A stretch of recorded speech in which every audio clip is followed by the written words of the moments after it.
You see, even in the Salah, I use them to show you the importance of these two surahs.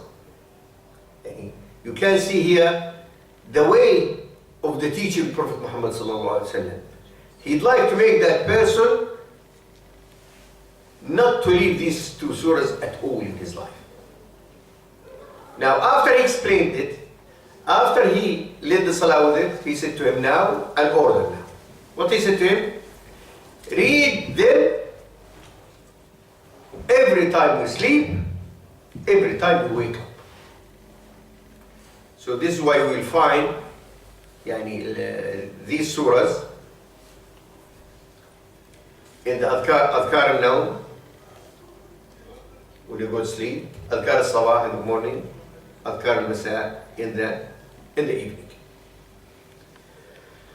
Another hadith narrated by عقبة بن عامر أيضا قال بينما أنا أسير مع رسول الله صلى الله عليه وسلم بين الجحفة والأبواب إذ غشيتنا ريح وظلمة شديدة فجعل رسول الله صلى الله عليه وسلم يتعوذ بأعوذ برب الفلق وأعوذ برب الناس ويقول يا عقبة تعوذ بهما فما تعوذ متعوذ بمثلهما.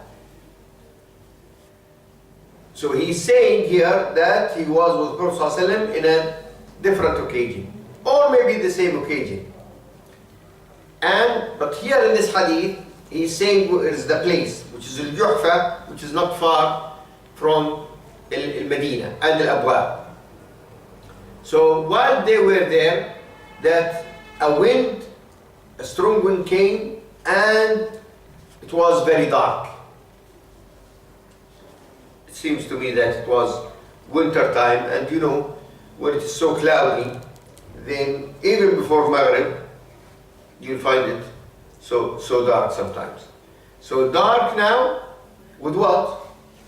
With wind. So, and this is, when you talk about Al-Medina, this is unusual to find this type of weather. So Nabi Sallallahu Alaihi Wasallam, he might thought this is a punishment coming. Because you remember how Allah subhanahu wa ta'ala punished people before by the wind and by the rain and all of these things. So he started to read قُلْ أَعُوذُ بِرَبِّ الْفَلَقِ قُلْ أَعُوذُ بِرَبِّ النَّاسِ, which is a lesson to us that when you in fear in general, so seek Allah's protection by these two surahs. Any type of fear. If you fear enemy, read them. If you fear weather, read them. If you fear accident, if you fear humans, if you in a distress, read these two surahs as the Nabi Sallallahu Alaihi Wasallam read them. And the Nabi Sallallahu Alaihi Wasallam, he started to read them, then he gave the order to Uqba. What he said to him? تعوذ بهما. Seek Allah's protection by them. There is no one can seek protection better than them. So, the best way of seeking Allah's protection is to read these surahs. And another narration, ما تعوذ الناس بأفضل منهما. The people, they didn't seek Allah's protection by better than them. In another narration, he said to him, يا عقبة بن عامر صل من قطعك وأعط من حرمك واعف عمن ظلمك. O Uqba, make the connections with those who disconnected with you, and give those who didn't give you, and forgive those who oppressed you. What a great hadith, brothers and sisters. I wish that all Muslims apply this hadith in their relations with each other. Listen to the hadith again. صل من قطعك. The one one who disconnect with you, connect with them.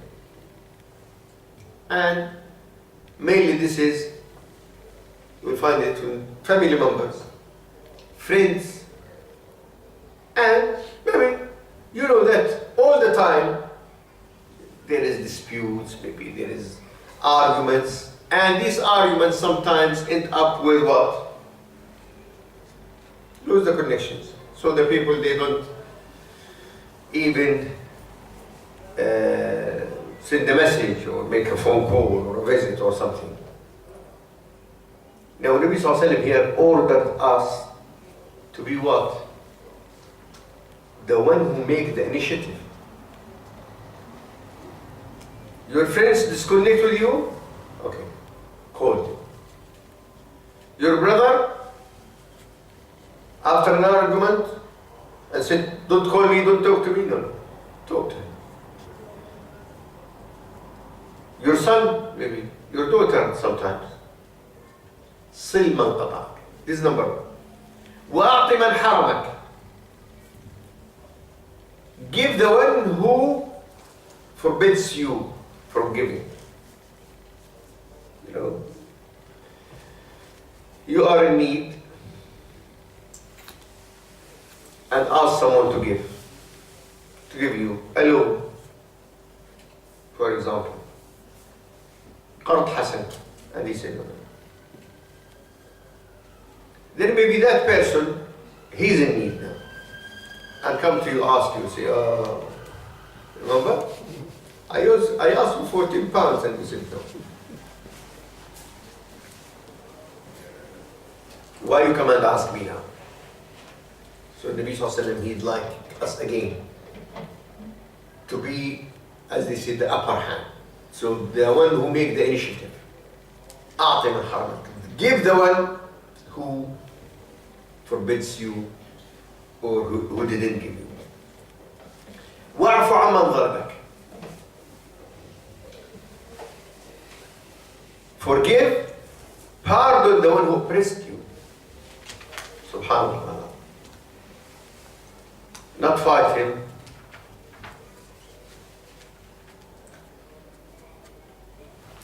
So just again, as I said, these three words, believe me brothers, needs a book. أسأل الله سبحانه وتعالى لنا جميعا أن نكون من الذين يستمعون القول فيتبعون أحسنه. I pray to Allah subhanahu wa ta'ala that all of us will be among the people who will listen, and that he will listen to something like this.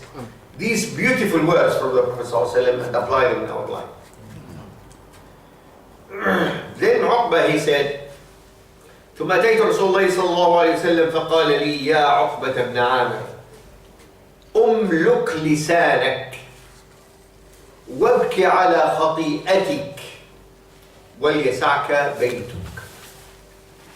O Uqba bin Amir, control your tongue. And all of us, we know, if you manage to control your tongue, you are safe.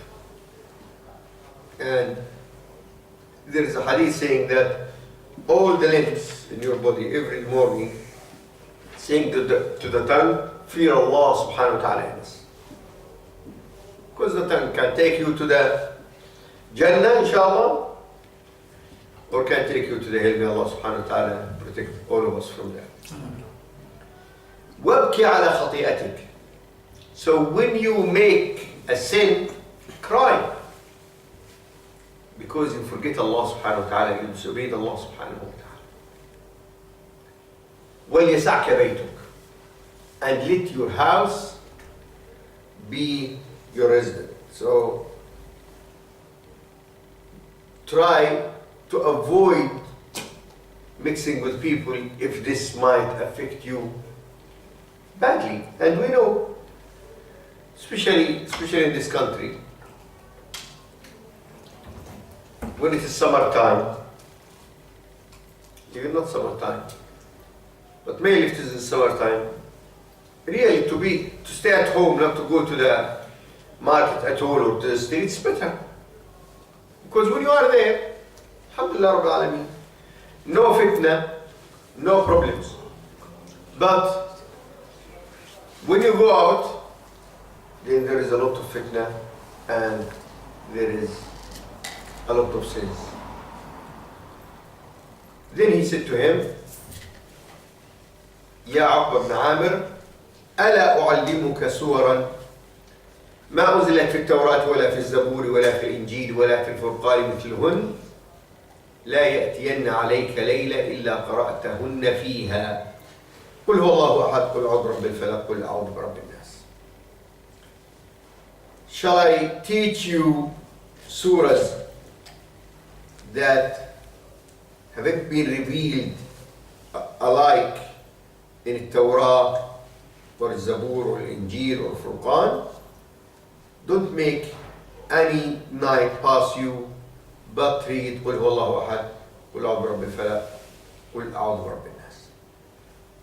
And Uqba said, فما أتت علي ليلة إلا قرأتهن فيها وحق لي ألا أدعهن وقد أمرني بهن رسول الله صلى الله عليه وسلم. So Uqba, he said, after that, no night passed me or came to me, but I read all these surahs in them. And why shall I not do this when the Prophet sallallahu alaihi wasallam, he is the one who ordered me to do so. So here we can see, brothers and sisters, that the Nabi sallallahu alayhi wasallam is telling us the way for protection. The way for protection is by MUAWWIZAT, by MUAWWIZATAIN, and this is a clear proof that this is the way for protection from everything. Because you see in the hadith that for the sickness, Nabi Sallallahu Alaihi Wasallam, he used to read them. We'll see when we explain it. Now, for the evil eye, you read Qul A'udhu Birabbil Falaq, Qul A'udhu Birabbin Nas. For the sihr, you read Qul A'udhu Birabbil Falaq, Qul A'udhu Birabbin Nas.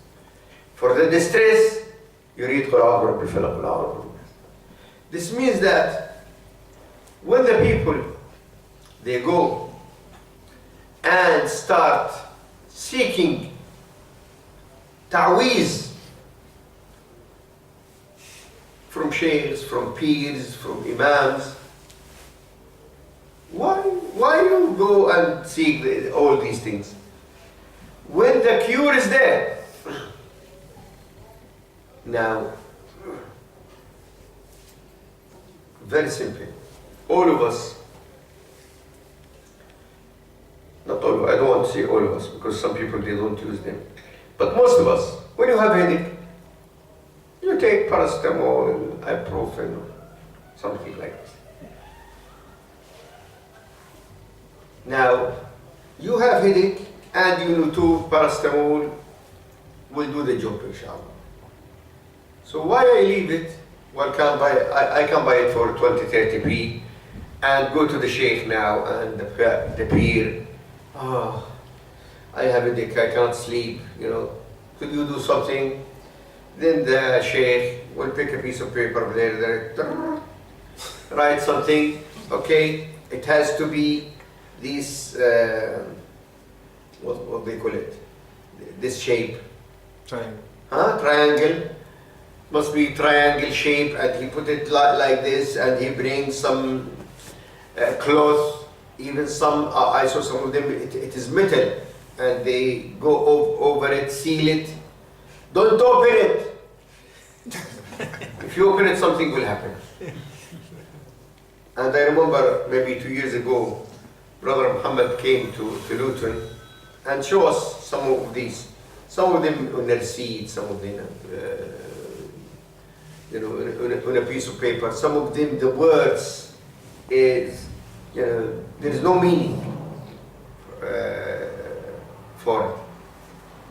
So these ahadith, which is I just read, is clear, self-explanatory. You don't need a lot of explanation.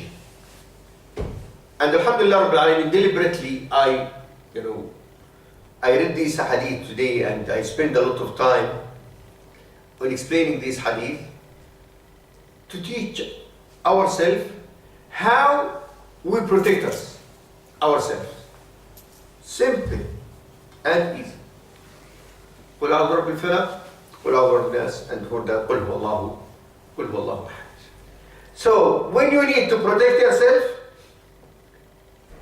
from anything, you feel sick, read them, blow in your hands, rub your body. Angry, you don't know what to do, make dua, do the same. Distress, again, do the same. So, in this way, you know what you are doing? You are doing two things. The first thing, you follow Allah's order. Because who said قُلْ أَعُوذُ بِرَبِّ الْفَلَقِ مِنْ شَرِّ مَا خَلَقَ? Who said that? Allah. And قُلْ بالعربي فعل أمر, a command verb. So Allah subhanahu wa ta'ala is saying to you, if you'd like to protect yourself from شَرِّ مَا خَلَقَ, the shar, the evil of everything created, then read the surah. قُلْ أَعُوذُ بِرَبِّ النَّاسِ. If you'd like, particularly, you'd like to save yourself from the evil of human beings, then what you read? قُلْ أَعُوذُ بِرَبِّ النَّاسِ. And it will protect you from الوسواس الخناس من الجنة والناس. So this is the first thing. You are responding to the order from Allah subhanahu wa ta'ala. Secondly, you are surrendering yourself